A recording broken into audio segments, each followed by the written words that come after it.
안녕하세요. 반갑습니다. 유수아입니다. 예.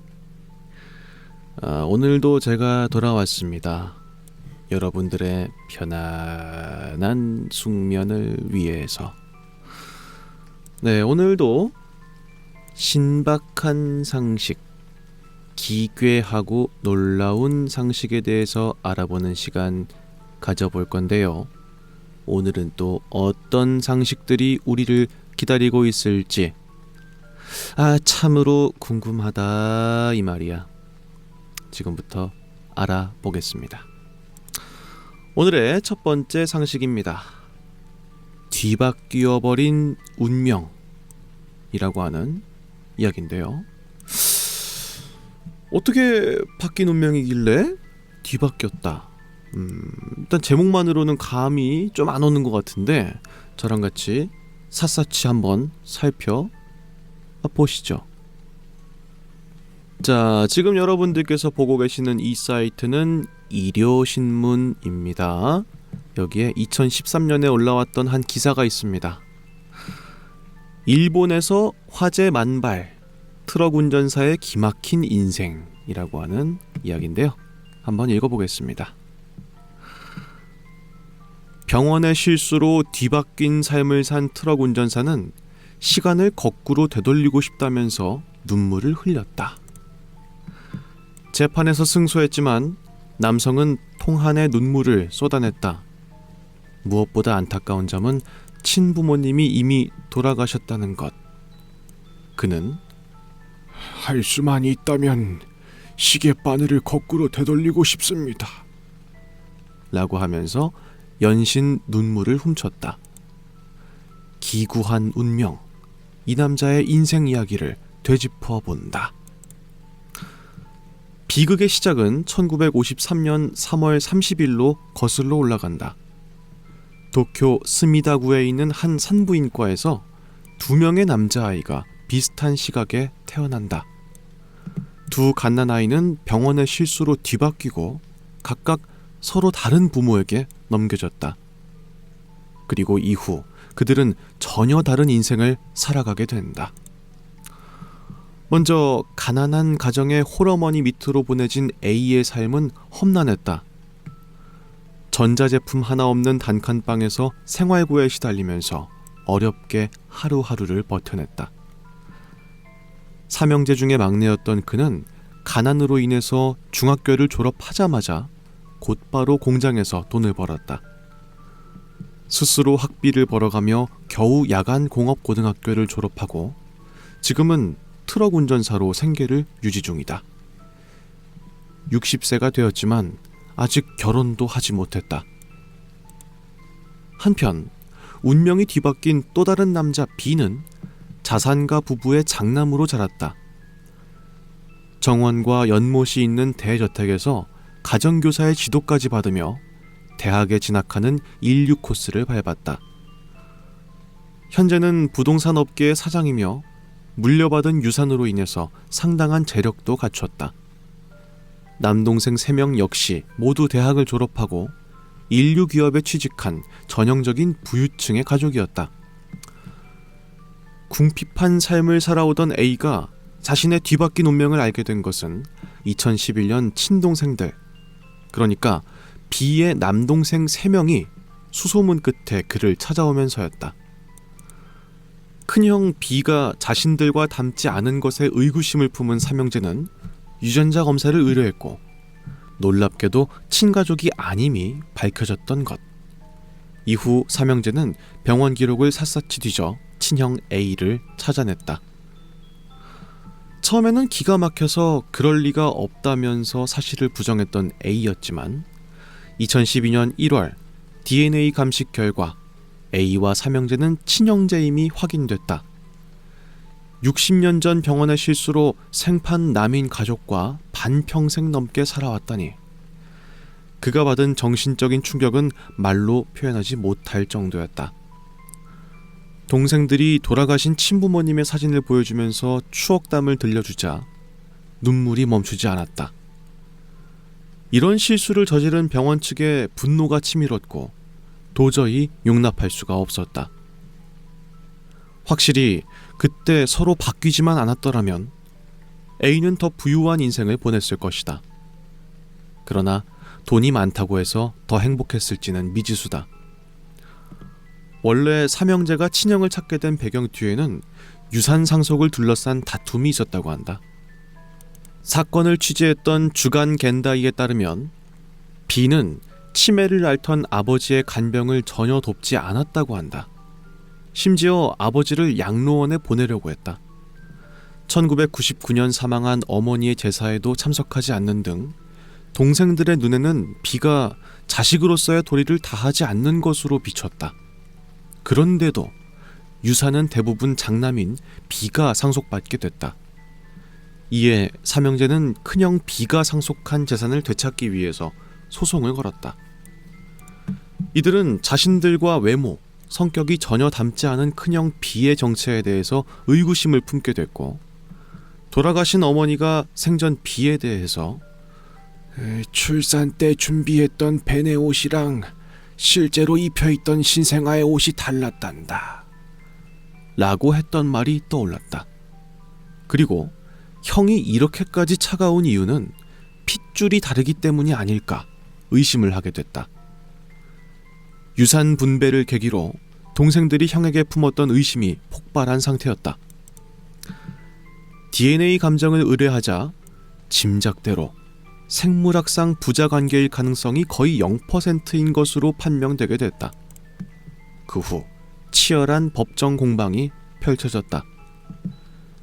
1심에서는 동생들이 승소해서 B와 아버지는 혈연관계가 없는 것이 인정되었다. 그러나 고등법원 항소심에서는 B가 태어났을 때부터 함께 살았다는 점을 중시해서 부자관계가 존재하지 않는다고는 말할 수 없다는 판결이 내려지게 됐다. 패소한 동생들은 포기하지 않았다. 진짜 형을 찾기 위해서 병원 기록 분만 대장을 샅샅이 뒤지는 등 각고의 노력 끝에 2011년 가을 A를 찾아내게 됐다. 그리고 올해 6월에는 A가 호적을 옮기고 성도 원래대로 되돌렸다. 병원 측을 상대로 손해배상 소송을 제기한 A와 삼형제는 60년 전 병원의 실수로 인해서 잃은 이익이 대졸자와 중졸자의 평균 임금의 차액에 해당하는 4,600만 원이므로 이를 지급하라 라고 요구했다. 그러나 법원은 A가 만일 부유한 가정에서 자랐어도 대학 졸업에 학력을 얻을 수 있었을지는 확실하지 않다면서 A에 대한 위자료를 약 3,200만 원으로 산출했다. 또 동생 3명에게는 우리 돈으로 약 6,200만 원의 손해배상이 정해졌다. 한편 승소 판결 후 열린 기자회견에서는 A씨가 친부모님이 돌아가신 후라서 그 어느 것도 보상이 되지 않습니다. 부모님들의 사진을 볼 때마다 눈물을 참을 수가 없습니다 라고 말했다. 60년 인생을 송두리째 뒤흔든 운명의 장난. 남자는 차라리 모르는 편이 행복했을까? 아니면 이제라도 진짜 가족을 만난 것에 감사해야 할까? 라고 하는 이야기입니다. 야, 이게 병원에서 신생아가 뒤바뀌게 되면서 이런 믿기 어려운 일이 벌어진 건데, 근데 충분히 그럴 수 있을 것 같은 게, 아이들은 정말 갓난쟁이 아이들은 이 외모로는 판단하기가 힘들잖아요. 그래서 이제 족적 같은 걸 남겨가지고 아이가 이제 지내는 침대에다가 이제 붙여놓는다든지, 아니면은 꼭 팔찌나 발찌 같은 걸 해가지고 누가 누구인지를 이렇게 판별을 하게 되는데, 결국은 그게 아니면은 판별하기가 너무 어렵기 때문에 그렇게까지 하는 거 아니겠습니까? 그래서 이런 식의 진짜 말도 안 되는 일이 일어날 수 있을 것 같다 하는 생각이 들기도 하고요. 사실은 이 이야기랑 굉장히 유사한 일본 영화가 하나가 있습니다. 아주 유명한데 바로 이 영화입니다. 고레다 히로카즈 감독의 그렇게 아버지가 된다 라고 하는 작품입니다. 이것도 똑같이 두 가족이 아이가 서로 바뀌게 되면서 벌어지는 이야기인데 방금 알아봤던 사건이랑 유사하게 굉장히 부유한 가정, 가난한 가정 이렇게 뒤바뀌면서 벌어지는 이야기거든요. 그러면서 과연 친족만이 가족이라고 할 수 있는가, 자라난 가족은 가족이 아닌가, 이거에 대해서 한 번 더 반문을 던지는 그런 영화입니다. 굉장히 훌륭한 영화이기 때문에 안 보신 분들이 있으시면 한번 보시기를 권장드립니다. 그리고 이어서 다음 이야기도 있습니다. 자, 오늘의 두 번째 이야기는 바로 이것인데요. 진짜 성스러운 힘이 깃든 포켓몬 카드라고 하는 이야기입니다. 요즘에 포켓몬스터 카드 다시 유행하고 있죠? 예, 놀랍습니다. 제가 유치원 때 잠깐 반짝 유행했는데 이후에도 북미 쪽에서는 꽤나 인기가 있었습니다만 다시 이게 우리나라로 돌아와서 지금처럼 또 인기 있는 게임이 될 줄은 아무도 몰랐습니다. 근데 성스러운 힘이 깃든 포켓몬 카드가 있다는 거죠. 제목만 봐서는 좀 이해할 수가 없는데 어떤 이야기인지 한번 지금부터 알아보도록 하겠습니다. 자, 지금 여러분들께서 보고 계시는 이 사이트는 polygon.com이라고 하는 사이트입니다. 여기에 교황 레오 14세 포켓몬 팬의 포플리오 카드에 서명하다 라고 하는 이야기가 있습니다. 네. 이번에 취임하신 교황님이시죠? 네. 자, 내용을 한번 알아볼까요? 최근 바티칸에 방문했던 한 방문객이 역사적인 경험을 했습니다. 바로 현직 교황으로부터 포켓몬 카드의 사인을 받는 것이었죠. 지난 토요일 교황 레오 14세는 희년 기념 행사의 일환으로 덴마크의 코펜하겐 교구의 젊은이들을 포함해서 유럽과 영국 전역에서 온 방문객들을 맞이했습니다. 그 중에는 랩틸 케이크라고 하는 닉네임을 쓰는 덴마크의 포켓몬 팬이 있었는데요. 그는 교황과 함께 시간을 보낼 수 있는 이 드문 기회를 활용해서 자신의 포켓몬 카드를 교황님께 건넸습니다. 그리고 레오 교황님께서 그 카드에 사인을 해주셨습니다. 이거는 진짜로 일어난 일이고요. 랩틸 케이크라고 하는 닉네임을 쓰는 남자가 레딧이라고 하는 미국 커뮤니티 게시판에다가 사인을 받은 걸 올린 거예요. 그러면서 이제 이 이야기가 퍼지게 된 건데, 교황 레오 14세와의 만남의 자리에서는 보통 방문객들이 축복받은 물건 이런 걸 받거나 뭐 선물을 주고받는 그런 시간이 있었다고 합니다. 그때 포켓몬 덕후였던 랩틸 케이크란 사람이 포플리오 카드에다가 사인을 해달라고 이제 부탁을 했어요. 지금 보시는 이 카드입니다. 이 카드 포플리오의 밑에 이제 레오 교황님의 사인이 들어있습니다. 야, 기가 막히네요. 이분께서는 이 포플리오 카드를 2장을 가져가서 한 장을 이제 교황님께 드렸대요. 그래서 정말 만나 뵙게 돼서 너무 영광입니다. 오늘 훌륭한 말씀 너무 잘 들었고요. 여기 선물을 가져왔습니다. 포플리오라고 하는 카드인데요. 발음이 교황님이랑 비슷하네요. 라고 했다고 하는 건데요. 이게 약간 이해가 안 되실 수도 있는데 포플리오잖아요. 이제 일단은 레오 교황이 영어로 하면은 리오로 발음이 되고요. 레오가 아니고. 그리고 보통 신부님 아니면은 교황님 앞에 이제 pop이라고 하는 게 붙잖아요. 그래서 포플리오가 발음 음차상으로 봤을 때 레오 교황님처럼도 들리는 카드인 거예요. 아무 카드나 들고 간 게 아니라 말장난을 이용한 포켓몬 카드를 들고 간 거죠. 그래서 한 장은 그렇게 교황님한테 드리고 한 장을 더 꺼내서 죄송한데 혹시 사인 한 번만 해주시면 안 될까요? 라고 했더니 교황님이 물론이지 라고 하면서 사인을 해주신 거예요. 그 당시에 이제 갖고 있던 볼펜이 되게 좀 품질이 좋지 않은 그냥 일반적인 모나미 볼펜 같은 거였기 때문에 사인은 굉장히 좀 투박하게 되어 있습니다만 세상에 하나뿐인 포플리오 카드가 완성되게 된 겁니다. 이 카드는 절대 버리지 않을 거예요 라고 랩틸 케이크가 글을 썼다고 합니다. 제 개인 소장품이니까요. 이거는 카드를 슬리브에 넣어서 원터치 UV 코팅 처리해서 소중히 간직할 거예요 라고 했다고 합니다. 그래가지고 성공한 포켓몬 덕후가 되어버린 그런 사건이었다 라고 하는데요. 이게 발생한 지 얼마 안 된 일이거든요. 한 저번 주쯤인지에 벌어진 거예요. 그래서 전 세계적으로도 아직 많이 알려진 사건이 아닌 것 같은데 포켓몬 좋아하시는 분들은 아마도 알고 계셨을 것 같기도 합니다. 여튼간에 전 좀 문제가 될 수도 있다 보는 게 생태계 파괴거든요. 이러면 이게 나중에 이베이에 올라와 봐라. 이러면은 값어치가 뭐 말도 안 되게 올라가겠죠. 그리고 앞으로도 교황님한테 무수히 많은 카드에다가 사인해달라고 하는 게 진짜 많이 올라올 것 같아서 좀 걱정이 되기도 하네요.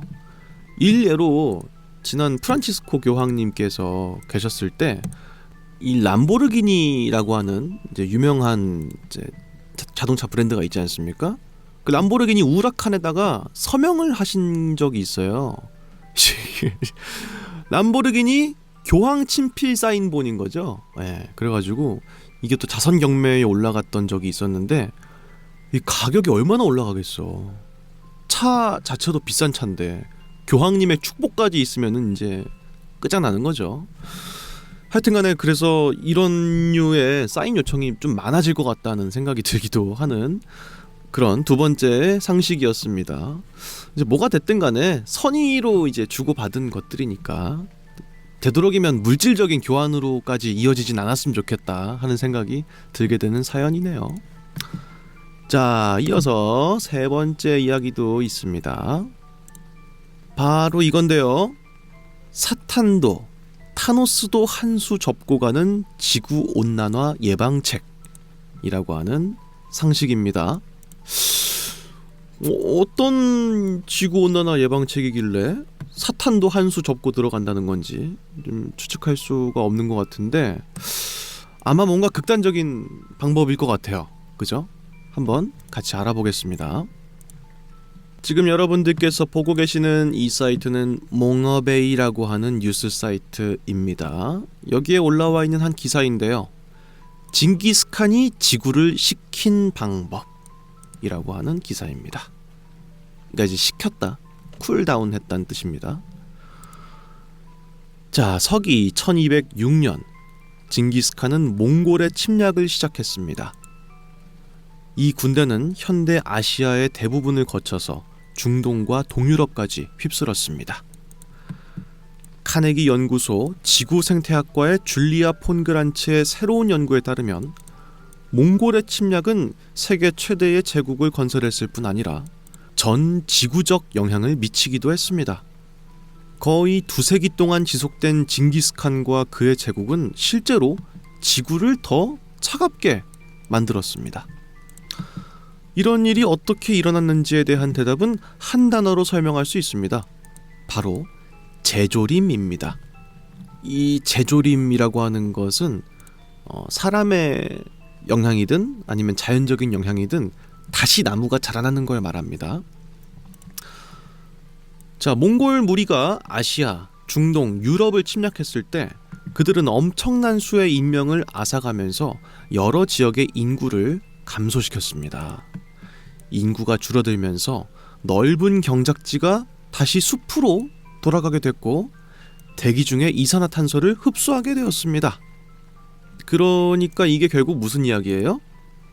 너무 많은 사람을 죽여서 농사를 지었던 사람들이 다 죽어서 없어졌으니까 그 빈 틈을 타서 나무가 재생하고 숲이 다시 자라나고 이랬다는 거예요. 그래서 이산화탄소가 대기 중에서 농도가 옅어지고 산소가 많이 배출되고 하면서 실제로 지구의 기온이 떨어졌다라고 하는 이제 주장인 겁니다. 실제로 근데 이 사건을 포함해서 한 4번 정도 지구의 온도가 내려간 적이 있다고 하는데요. 그 밑에 자세한 내용이 적혀 있습니다.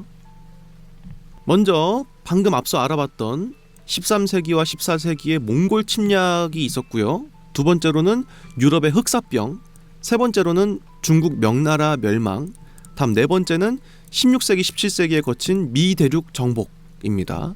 이 4번의 사건은 전부 엄청난 인명피해를 낳은 사건들인데 이때를 기점으로 지구의 온도가 실제로 떨어진 것이 관측된다 라고 하는 주장인 거예요.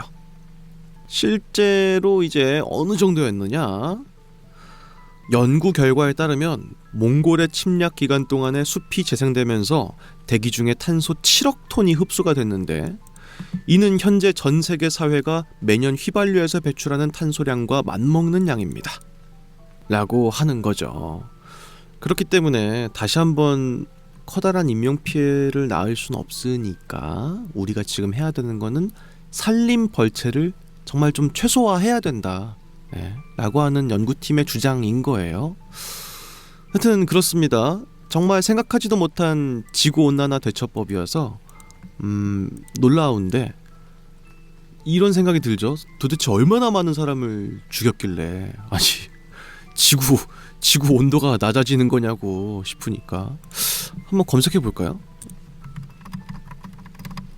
나무위키에 따르면요, 징기즈칸이 주도했던 몽골 제국의 정복 전쟁 당시에 아시아, 유럽, 구대륙 세계 인구의 20분의 1을 학살했다고 합니다. 진짜 많이 죽였네. 물론 지금만큼 인구수가 많은 시기는 아니었겠지만서도 20분의 1이 없어졌으면 확실히 제조림이 형성되고 이산화탄소가 줄어들었을 것 같기도 하다라는 생각이 드네요. 여튼간에 정말 타노스도 생각하지 못했을 아주 기괴한 방법이 아니었을까 하는 생각이 드는 그런 상식이었고요. 이어서 다음 상식도 같이 한번 알아보도록 하겠습니다. 바로 이건데요. 북한에서 금지된 의외의 음식 2가지라고 합니다. 북한에서 금지된 음식은 글쎄 서양 음식이 아닐까요? 그죠? 웬만하면은 뭐 미국 이런 쪽을 되게 싫어하니까 금지된 음식이라 하면은 뭐 서양 음식일 것 같은데, 또 근데 생각해보니까 전에 신박한 상식 알아보는 시간대에 같이 알아봤었는데 고려항공 있거든요? 맞나?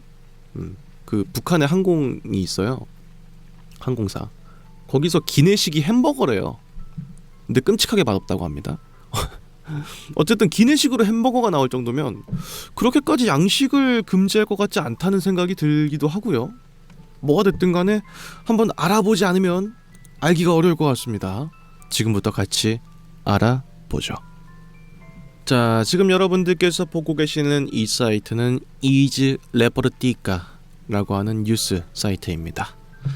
여기에 나와 있는 한 기사가 있는데요.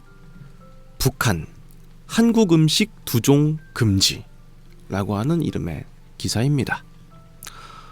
자, 북한 주민들이 라디오 프리 아시아에 전한 바에 따르면 북한은 2가지의 인기 요리가 남한에서 온 음식이라는 이유로 식당에서 판매하는 것을 금지했습니다. 이는 평양이 남한 문화의 침략을 단속하는 최근의 사례 중에 하나입니다. 북한은 남한의 문화가 타락하고 자본주의적이라고 여기고 있습니다. 금지된 2가지 요리는 바로 이것인데요.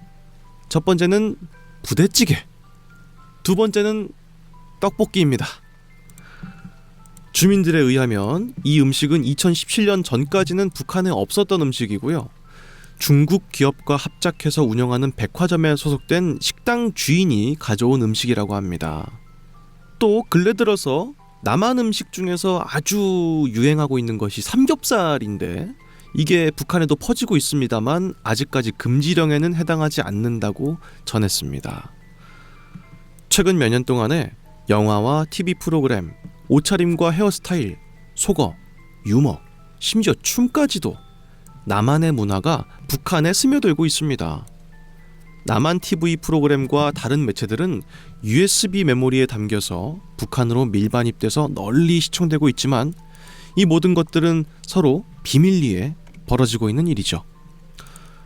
그렇기 때문에 북한은 이런 것들이 확산되는 것을 막기 위해서 2020년 반동사상과 반동문화배제법이라는 법을 통과시켰습니다. 근데 이 법에 이제는 음식까지도 포함되게 된 거죠.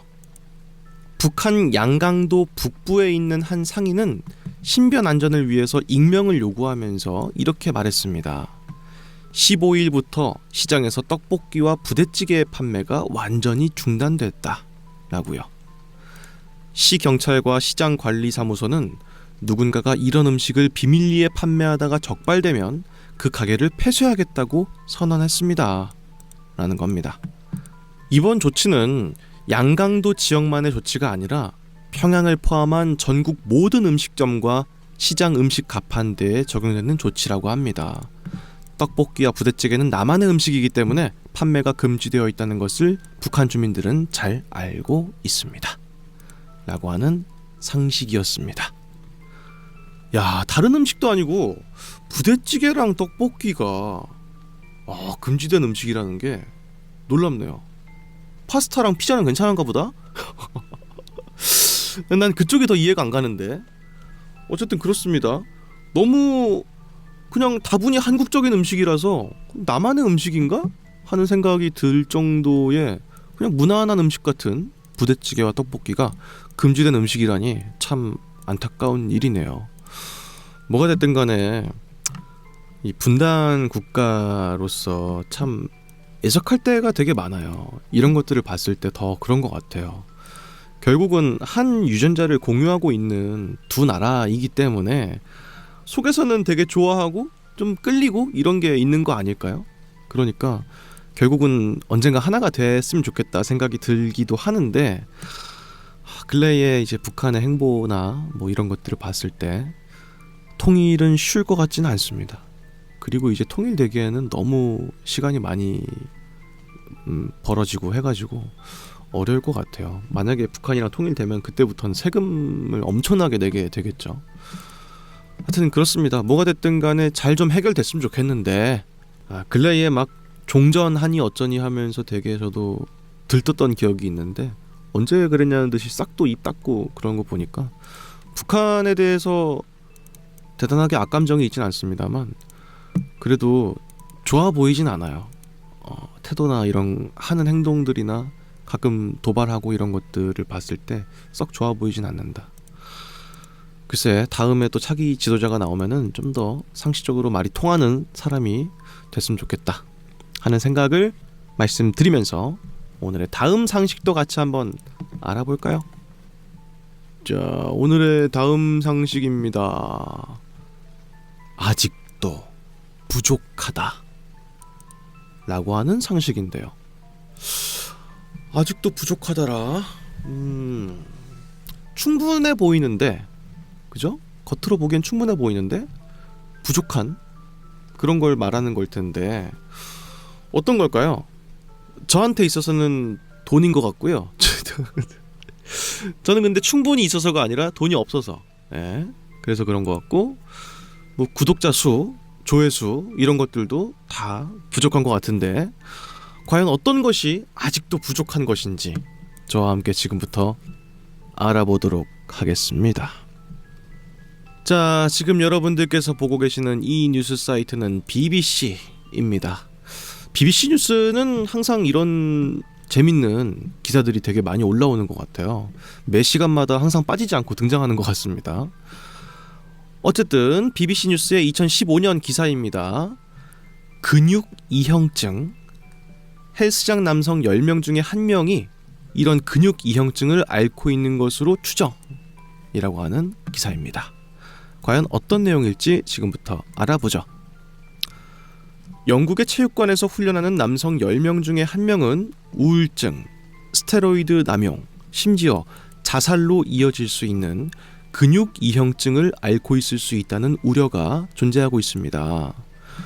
이 근육 이형증은 비골렉시아라고도 불리는데요. 몸집이 이미 크고 근육질임에도 불구하고 자기는 근육이 부족하다. 내 몸은 아직 작다. 라고 생각하는 불안장애의 일종입니다. 이런 증상은 남성과 여성 모두에게 나타날 수 있지만 아직까지는 그렇게 수가 많이 보고되고 있지는 않은 장애라고 합니다. 자, 그 밑에는 신체 형태 이상 증재단의 롭 윌슨이라고 하는 회장님의 인터뷰가 있습니다. 회장님이 이렇게 말씀하셨네요.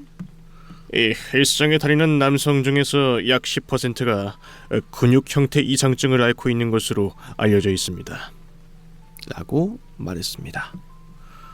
그는 이 질환이 점차 심각해지고 있는 문제라고 생각하지만 이 질환에 대한 인식이 부족하기 때문에 많은 환자들이 아직 진단을 받지 못하고 있을 수 있다고 말합니다. 이 근육 형태 이형증은 자신의 키가 충분히 크지 않고 근육이 충분히 발달하지 않았다고 생각하는 것에 사로잡히는 것이죠. 이 질환을 앓고 있는 사람은 수없이 많고요. 자신의 외모에 지나치게 신경 쓰고 자존감이 매우 낮으면서 매우 불안하고 걱정하는 경향이 있습니다.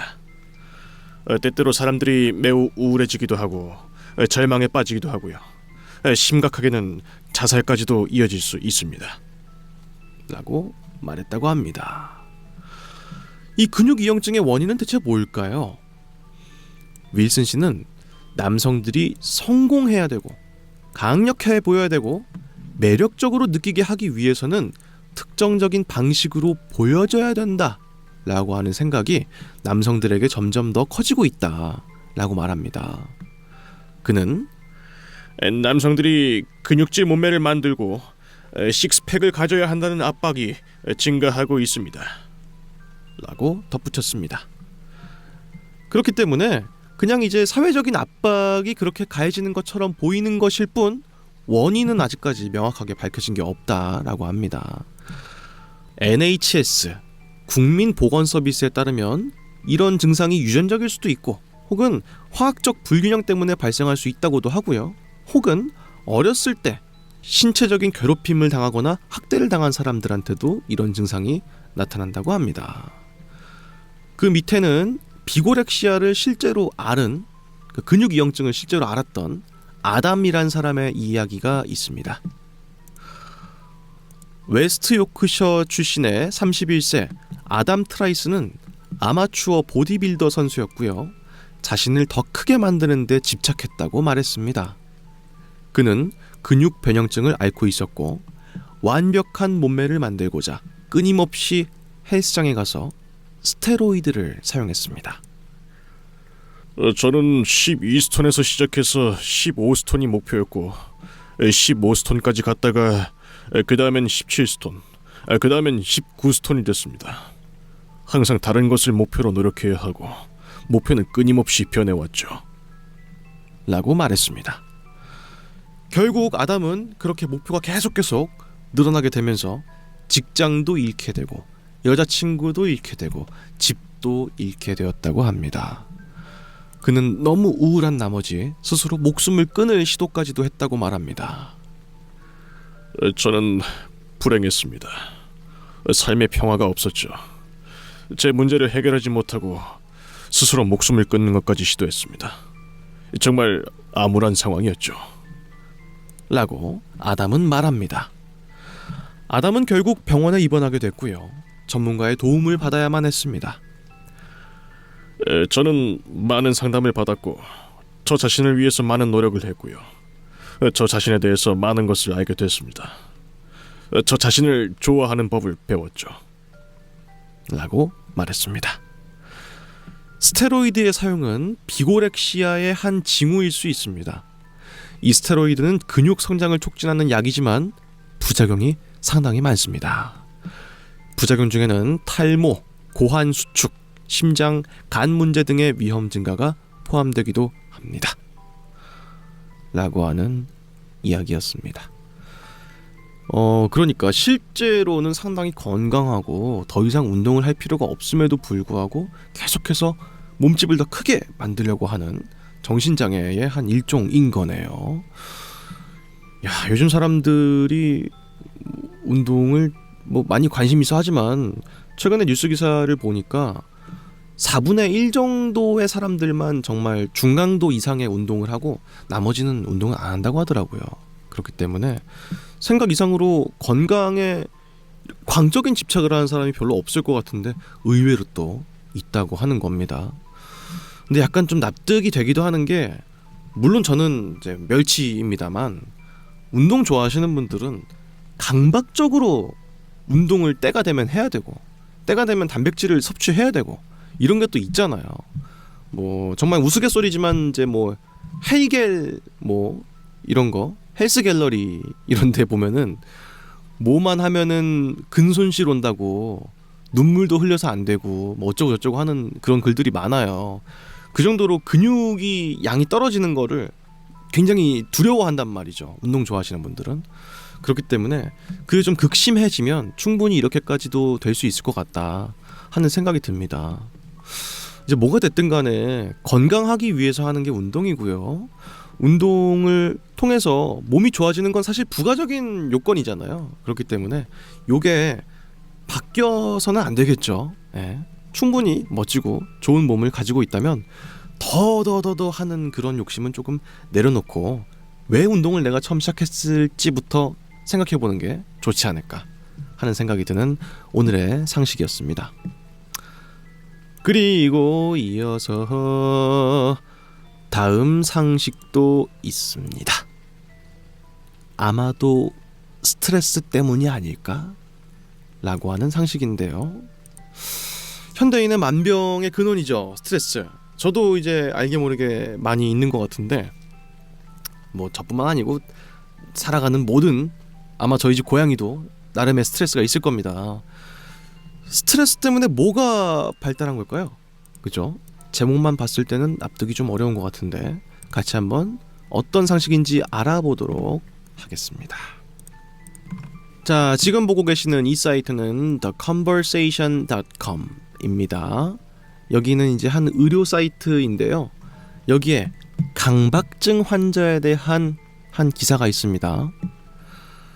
강박증이 있는 사람들은 어떤 이유로든지 간에 일찍 죽을 가능성이 더 높습니다. 라고 하는 기사입니다. 같이 한번 읽어보겠습니다. 강박장애를 앓고 있는 사람들은 강박장애가 없는 사람들보다 자연적 혹은 비자연적 원인으로 일찍 사망할 가능성이 82%가 더 높다는 새로운 연구 결과가 나왔습니다. 자, 우선 강박증은 인구의 약 2%가 앓고 있는 질환인데요. 강박증 환자는 타인으로부터 내가 오염을 당할 것이다 라는 두려움, 혹은 내가 잘 만들어 놓은 이런 것들이 헤쳐질 것이다 라는 두려움 때문에 이런 것들을 줄이기 위해서 아주 강박적으로 청소를 하고 반복하는 행동을 하고 확인하는 그런 사람들을 말합니다. 이 장애는 일상생활에 심각하게 방해를 하는 장애고요. 관계라든지 사회활동 전반적인 기능에 영향을 미치는 그런 질환입니다. 스웨덴의 카롤린스카 연구소 팀원들은 강박증으로 인한 사망률 증가에 대한 연구를 했는데요. 스웨덴의 인구 등록부를 활용해서 강박증 진단을 받았던 61,378명 그리고 강박증이 없는 61만 3,780명의 집단을 비교했습니다. 그 두 그룹을 40년 이상 추적한 결과 강박증이 있는 사람이 강박증이 없는 사람보다 평균적으로 더 일찍 사망한다는 것을 발견하게 됐습니다. 그렇기 때문에 실제로 강박증이 없는 그룹에 비해서 82% 더 높은 확률로 빨리 사망하게 된다는 것을 알게 된 거죠. 우선은 자연사로 인한 사망 원인을 파악했을 때요. 폐질환, 정신 그리고 행동장애, 비뇨기 그리고 생식기관 질환, 내분비 영양대사 질환, 혈관 질환, 신경계 질환, 소화계 질환으로 인해서 사망 위험이 증가했다고 합니다. 근데 아이러니하게도 암으로 인한 사망 위험은 강박증 환자가 더 낮았다고 합니다.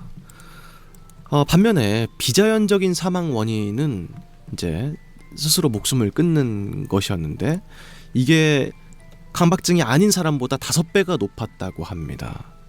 또 스스로 목숨을 끊는 것이 아니라고 해도 교통사고나 낙상을 포함한 사고로 사망할 위험이 92%가 더 높았다고 합니다. 라고 하는 거죠. 야, 이게 진짜 좀 납득이 안 될 정도인데 강박증이라고 하면은 엎어져 있는 것들을 세워놓고 싶어 한다든지 뭐 이런 식의 특정적인 행동을 반복하는 사람들을 말하는 거겠죠.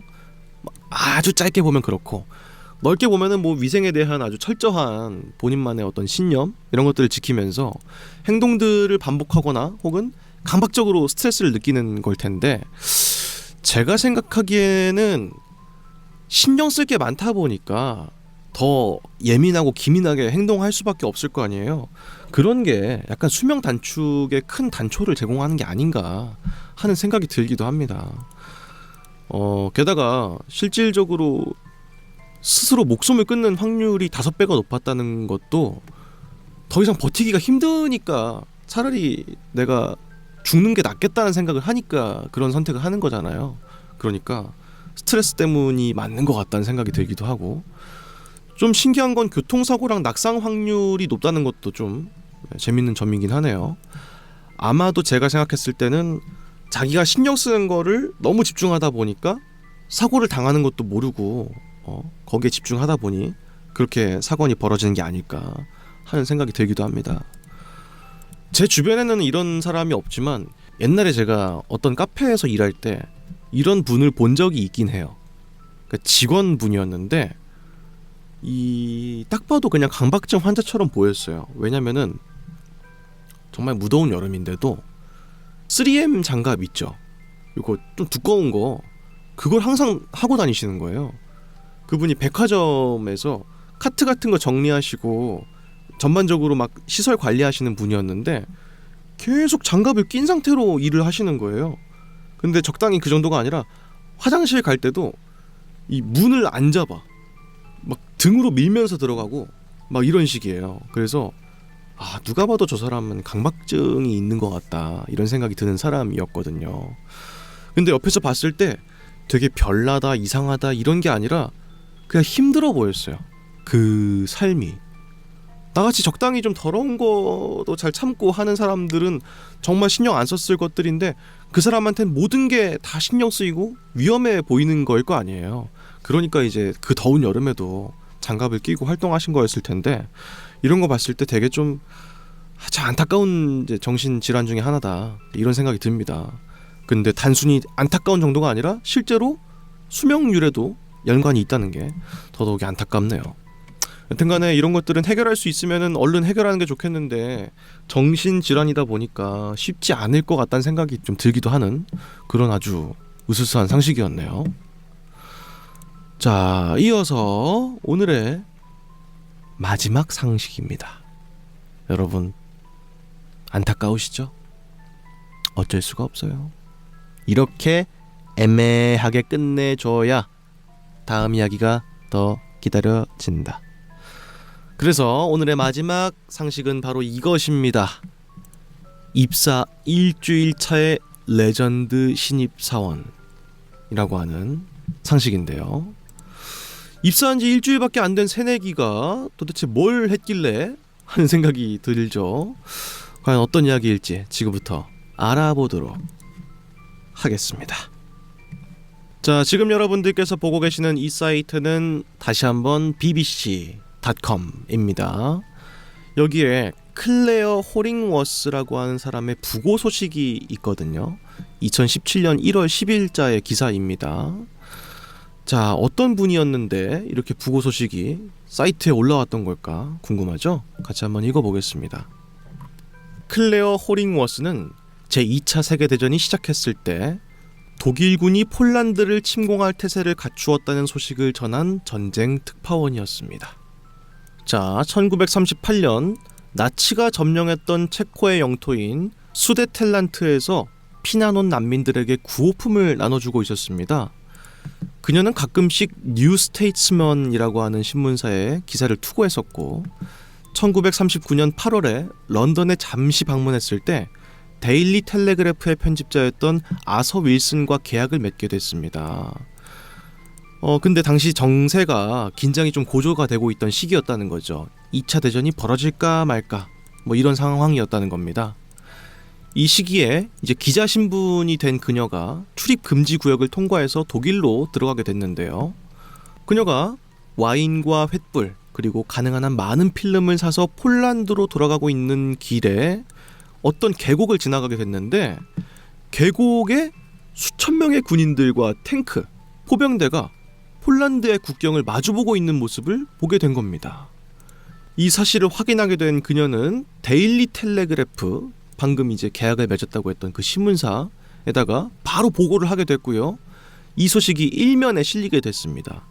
그러니까 그녀가 전업 기자가 된 지 일주일도 되지 않아서 20세기 최대의 뉴스를 특종으로 다룬 기자가 된 것이죠.